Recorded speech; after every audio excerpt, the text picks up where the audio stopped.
DeMar DeRozan finally had a chance to return to Toronto, but after siding with Kendrick Lamar during his feud with Drake, that reunion is suddenly in jeopardy. Drake and people close to him are pushing back publicly, and the warning they're sending has shocked Raptors fans. Let me catch you up. The shocking rumor.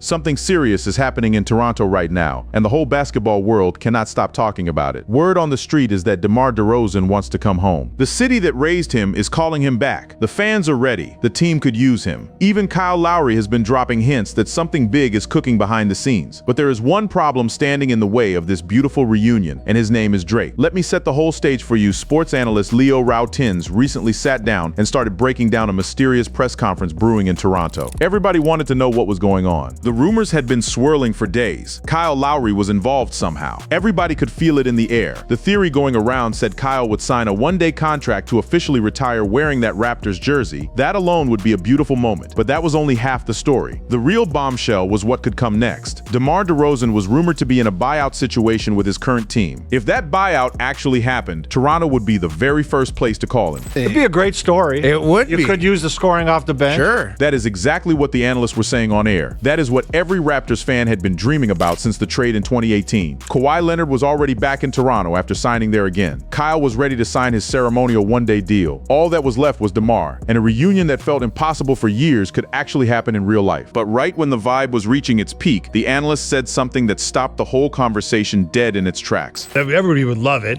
Except Drake. Except Drake, that was the moment. 2 words, 6 letters, a whole city thrown into complete confusion, because when somebody says except Drake in Toronto, that carries weight you cannot ignore. Drake is not just another famous fan sitting courtside eating popcorn. Drake used to be the official global ambassador for the Raptors franchise. He has an office in the arena. He wears the jersey to concerts around the whole world. He designed jerseys for the team. He helped push for arena upgrades. He introduced the Raptors brand to a whole generation of hip-hop fans around the globe. When Drake decides somebody is not welcome, that message gets heard loud and clear across the whole league. Front offices listen, coaches listen, owners listen. And here's the crazy part. Drake and DeMar used to be best friends, real brothers. They put Toronto on the map together and even shared the famous 2016 Slam magazine cover as part of the group they called the Six Gods. Kyle Lowry was on that same cover with them. The 3 of them were the faces of Toronto for almost a whole decade. They hung out together in Los Angeles during the off-season. They rolled to nightclubs together. They celebrated birthdays together. Drake showed up to Raptors games wearing DeMar's jersey. DeMar showed up to Drake's concerts in the front row. That was a real bond built over many years of shared success. When Toronto traded DeMar to San Antonio in 2018, Drake was the first person to speak up. He posted a public message calling DeMar his brother and thanking him for everything he gave to the city. DeMar said Drake stayed on the phone with him for hours during that painful trade fallout. That was real love. That was real loyalty. So what happened? What could possibly break a bond that strong between 2 grown men who came up together? The answer takes us all the way to 2024. That was the year Drake got into the biggest rap battle of his entire career against Kendrick Lamar. The whole hip-hop world was picking sides. Diss tracks were dropping every other week. The internet was on fire for months. Millions of dollars were being spent on music videos and marketing rollouts. Kendrick eventually released a song called Not Like Us that became a massive hit around the whole world. It broke streaming records. It won a Grammy. It became the anthem of a generation. But buried inside that song was one line that changed everything for DeMar. Kendrick rapped that he was glad DeRozan came home, saying Toronto did not deserve him anyway. Kendrick was shouting out DeMar because they both come from Compton, California. But Drake heard something totally different. Drake heard a shot at his beloved Raptors franchise. Drake heard betrayal. Then it got worse for Drake. Much worse. DeMar showed up in the actual music video for Not Like Us. He crouched down and stared straight into the camera. Everybody watching knew what that meant. It was a message aimed straight at the man in Toronto. Then a few weeks later, Kendrick threw a huge concert called The Pop Out in Inglewood, California. And DeMar showed up on that stage, dancing right next to Kendrick in front of the whole world. LeBron James was there too. It was a Compton celebration, and DeMar picked his side loud and clear. He never called Drake to warn him. He never explained his choice publicly. He just showed up and stood next to Kendrick like their 15 years of friendship never even happened. Drake was watching all of it, and Drake was hurt. The word going around at the time was that Drake unfollowed DeMar on Instagram the next day. He also cut ties with LeBron. That was just the beginning of the Cold War. In November of 2024, DeMar came back to Toronto for the very first time since the Kendrick Kendrick concert to play a game. It was the same night the Raptors were retiring the jersey of Vince Carter. Drake sat courtside like he always does, and the cameras caught everything. They caught Drake giving DeMar dirty looks all night long. They caught him calling DeMar names under his breath after a missed shot, and they caught the most brutal quote of the entire beef. Drake reportedly turned to the TSN broadcasters that night and said that if the Raptors ever hung a DeMar banner in the rafters, he would climb up there and pull it down himself. That is a real quote from the biggest rapper in the world about one of the greatest Raptors of all time. DeMar responded after the game with class. He said Drake had a long way to climb and wished him good luck getting up there. He even posted a clip from the movie Friday online, hinting that Drake only acts tough when he has backup around him. But the damage was already done. This was no longer a private beef between two friends. This was public. This was ugly. This was permanent. Then Drake took it to another level completely. He threw a Demar DeRozan jersey to the ground in the middle of a 2025 concert in front of thousands of screaming fans. The videos went viral overnight. And in 2026, when Drake dropped his new album called Iceman, he had multiple lines aimed straight at DeMar. He referenced their canceled Mexico trip. He mocked the Spurs trade with a spur-of-the-moment joke. He questioned why anybody ever thought DeMar could bring a ring to Toronto in the first place. Every bar was designed to hurt. So when the Sacramento Kings recently waived DeMar and made him a free agent at 37 years old, the reunion talk started up all over again. Fans flooded social media begging the front office to bring him home for one last ride. But Drake's inner circle was ready. His longtime bodyguard Chubbs dropped a thumbs down emoji online the moment the news broke. His close friend Preem jumped online to push back on the whole idea publicly. The message from Drake's camp was clear. DeMar is not welcome, not now, not ever. But to really understand why this feud hits Raptors fans so hard in the chest, you have to know the full story of how DeMar even became a Raptor in the first place, because that story right there is one of the wildest come-up tales the NBA has ever seen.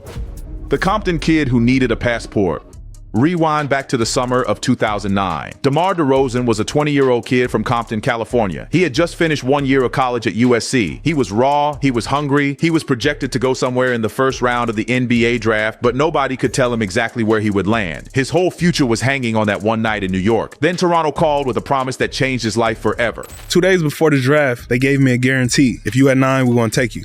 So I had to go sit my ass at the federal building and get a passport. Read that again, slowly. 2 days before the draft, Toronto told him that if he was still on the board at pick number 9, they were taking him without question. But there was one huge problem nobody had thought about. DeMar did not have a passport. He had never even left the United States before in his entire life. He was a kid from Compton who had barely traveled outside the state of California, and now he had to fly to a whole different country and become a professional athlete overnight. Wow. That's how it worked out. I didn't have a passport, nothing. He rushed to the federal building. He got the passport just in time. He got drafted 9th overall by the Toronto Raptors, and then reality set in like a punch to the gut. He was alone, completely alone in a foreign country, because nobody else in his family had a passport either. His mom could not visit him. His dad could not come see him play. His cousins, his friends, his people from Compton, none of them could get to him. He was a 20-year-old kid in a foreign country with no support system, no comfort, and no clue what he was doing. And the crazy thing, my whole first year, I was by myself, because nobody in my family had a passport. Wintertime coming around, I'm wearing Chucks in the snow. Picture that whole scene in your head for a second. Demar DeRozan, one of the greatest Raptors of all time, walking through the brutal Toronto winter in Chuck Taylor sneakers. Chucks in the snow. He did not know how cold Toronto got in the winter. Nobody had told him what to expect. He was learning everything on the fly. He was making rookie mistakes not just as a basketball player, but as a young man trying to survive on his own in a country that felt like another planet. I was still eating gyros off the side of the street. That was my dinner. He was eating street food for dinner. This is a millionaire NBA player buying meals off the street corner because he did not know any better. He did not have a personal chef. He did not have somebody to shop for him. He was just a scared kid trying to survive in a place that felt completely foreign to him. I was stagnant. I was stagnant. I didn't know. I didn't know what a chef was until I seen the older guys going home saying, I'm gonna have a chef cook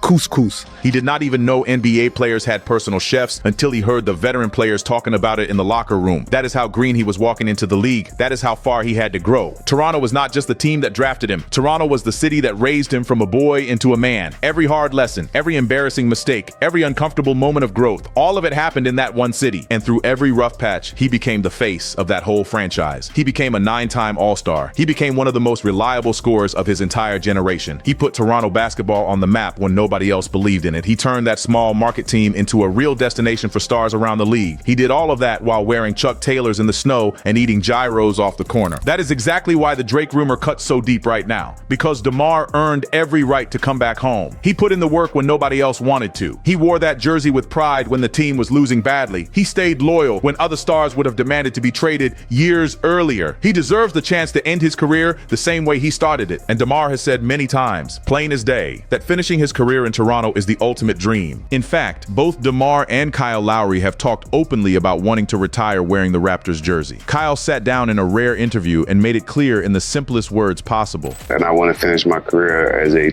Toronto Raptor. I would say the same thing for him. That is Kyle speaking for himself and for DeMar in one breath. Two friends, two brothers, two guys who came up in that city together and built the whole culture from the ground up. Both of them dreaming about the same ending to their long careers, but Kyle did not stop there. He went even deeper on what Toronto truly meant to both of them. He got drafted there. Yeah, like I would never have an emotional connection like I had with no other place in Toronto. That right there is the truth. That is the real bond. Kyle said no other city in his entire career would ever match what he felt in Toronto. And you know deep down that DeMar feels the exact same way about that city. That is why this reunion story matters so much to everybody watching. That is why the Drake rumor is breaking hearts across the whole country, because we are not just talking about basketball anymore. We are talking about a legacy. We are talking about the proper ending these guys deserve after everything they gave to that franchise. But there is another wound in this story that goes even deeper than the Drake situation, and it takes us to the summer of 2019.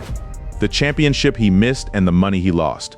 The 2019 NBA championship is still a sore spot for Demar DeRozan. That was supposed to be his ring. That was supposed to be his moment. Instead, the Raptors traded him away to San Antonio in the summer of 2018 to bring in Kawhi Leonard. And Kawhi delivered exactly what the front office promised: a ring, a parade down the streets of Toronto, the first championship in Raptors history. But Demar had to watch it all from the outside like a stranger looking through a window. Yeah, and never, to discredit those guys. I mean, they won it. Demar has been nothing but classy about that championship since it happened. He never took shots at his old teammates. He never took shots at Kawhi. He never called out management the way he easily could have. He said all the right things in every interview. He praised the guys who lifted that trophy. But when you listen close to how he talks about it, you can hear something much deeper. You can hear the belief that he was fully capable of the exact same result. I finally had got to a point to where, I was happy for them. He found peace with the whole situation eventually. He said he was genuinely happy for his brothers who won it all. That kind of maturity takes a long time. That takes real soul searching, because remember, this is a guy who gave his whole prime to that franchise. He led them through years of tough playoff battles. He carried them when they had nobody else on the roster. And then when the ring finally came, he was gone. He was watching from a different jersey. DeMar has been open about the one thing that stopped his Raptors teams from winning it all before Kawhi ever showed up. And it was not about talent. It was not about chemistry. It was about one specific person standing in their way every single year. The only person we couldn't beat was LeBron.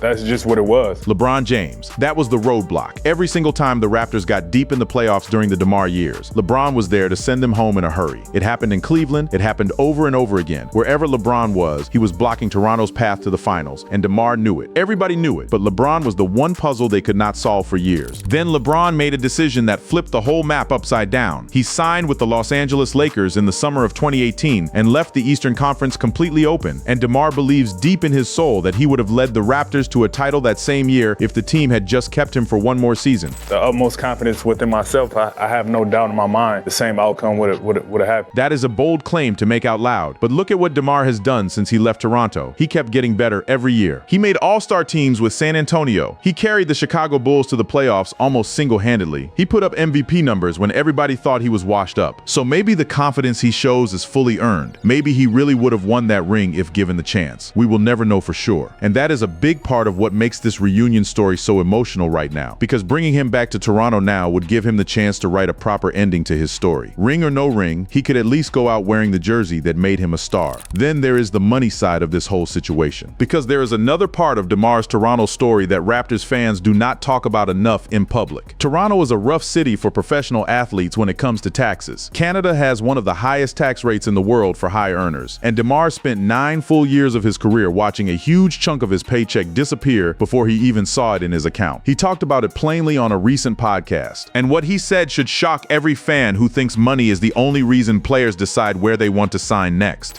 That's the beauty. When I went to Texas, and my first check that I got playing in Texas, DeMar was talking about the moment he got traded to the San Antonio Spurs and started getting paid in the state of Texas. Texas is one of the few states in America with no state income tax at all. So when his first check hit his account, he saw a number he was not used to seeing. And the difference between what he was getting in Toronto and what he was getting in Texas was shocking to him. I felt like I've been getting robbed for 9 years of my life. From taxes, He said he felt like he had been robbed. 9 long years of playing for the Toronto Raptors, 9 years of watching his check get chopped up by Canadian taxes. He did not even realize how bad it was until he saw the other side of it in Texas. That is a real problem for Raptors fans who dream about bringing star players home to Toronto. A veteran player who has already made his money can take that hit if he really wants to. But a player still chasing the biggest bag of his career might think twice before signing on the dotted line. The good news for DeMar is that he already has generational money in the bank. He has been in the league since 2009. He has cashed massive contracts along the way. If he wanted to come back to Toronto and take less money to eat the taxes, he could easily do it. The finances would not stop him. His heart is there. His history is there. His people are there. His whole story is written into the walls of that arena. The only thing that could actually stop him is the rumor everybody has been talking about. The idea that Drake, the biggest cultural figure in Toronto right now, does not want him back for whatever reason. If that turns out to be true, it changes everything about this whole reunion story. Because when you talk about the Raptors, you cannot separate the team from Drake. He is stitched into the whole culture of that franchise. And if he has really closed the door on DeMar behind the scenes, then the beautiful reunion story we have all been dreaming about might never actually happen. Nobody knows exactly what is going on behind the scenes right now. The analysts dropped the line about Drake and quickly moved on with the rest of the show. Drake himself has not said anything publicly to confirm or deny any of it. DeMar has not said anything publicly either, but the fact that this rumor is out there in the wild, and the fact that professional analysts are the ones repeating it on live television, means somebody somewhere is hearing something real. And Raptors fans across the whole country are holding their breath right now, hoping the man who runs the culture in Toronto finds a way to make peace with the man who built the culture on the court. Because at the end of the day, Demar DeRozan gave 9 years of his life to that city. He walked through the snow in Chuck Taylors. He ate gyros off the street corner. He grew from a scared 20-year-old kid into a Hall of Fame lock. He deserves the chance to end his career the right way. And if one phone call from Drake can shut that door on him, then Toronto has a much bigger problem than any one basketball player can solve. What do you think about all of this? Is Drake really the reason DeMar cannot come home to Toronto, or is this just talk that will blow over in a few weeks? Drop a comment below and let me know your honest thoughts. And if you enjoyed this whole breakdown, hit the like button and subscribe for more Raptors coverage every week. Love this video? Click on this card for more.